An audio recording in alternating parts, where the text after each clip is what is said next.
Look, John Sargent, I would argue it's pretty bonkers that the current BBC chairman was appointed by Boris Johnson after receiving a loan just shy of £1 million. But that's, I guess, a conversation for another day. But that's certainly not a policy I would defend. If you were the DG, if you were in Tim Davies' shoes, how would you deal with Gary Lineker? Would he be going back to Match of the Day anytime soon?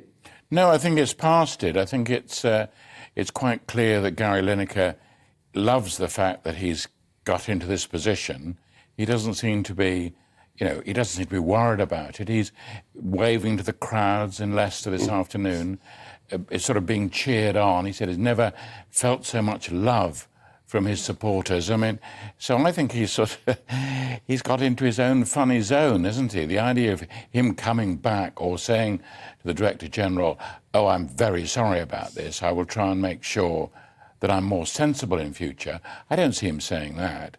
And I think he will continue to say, "I've got a right to say it." I don't quite know where he thinks his right comes from, but a sort of general idea that freedom of speech should trump everything else, whereas the rest of us, we work for people. We don't always shout out what we feel all the time because of freedom of speech. Freedom of speech is actually something you've got to be quite careful with. And we all are careful in our lives, not to be incredibly rude or shout about things. No, we live in a society. If you are in the BBC, in whatever form, you've got to be careful what you say. Especially today. And to try and get the Director General, I thought his performance this evening in the interview was very disappointing. You didn't feel any sense of authority.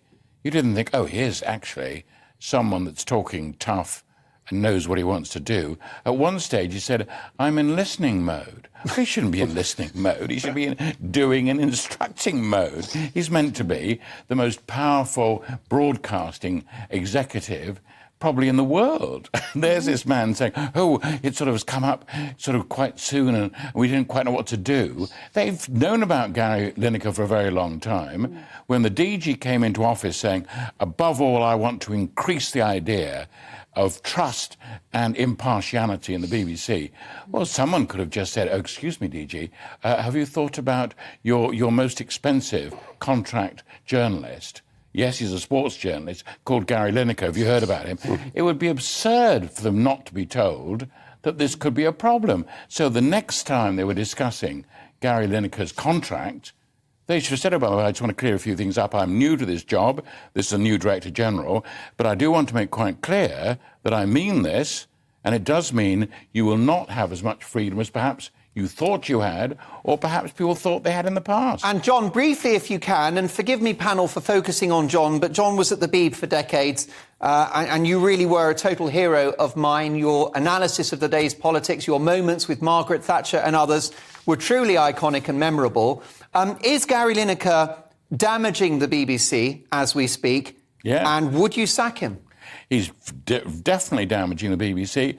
And I would just simply say, well, look, I'm sorry, you can't agree to our terms.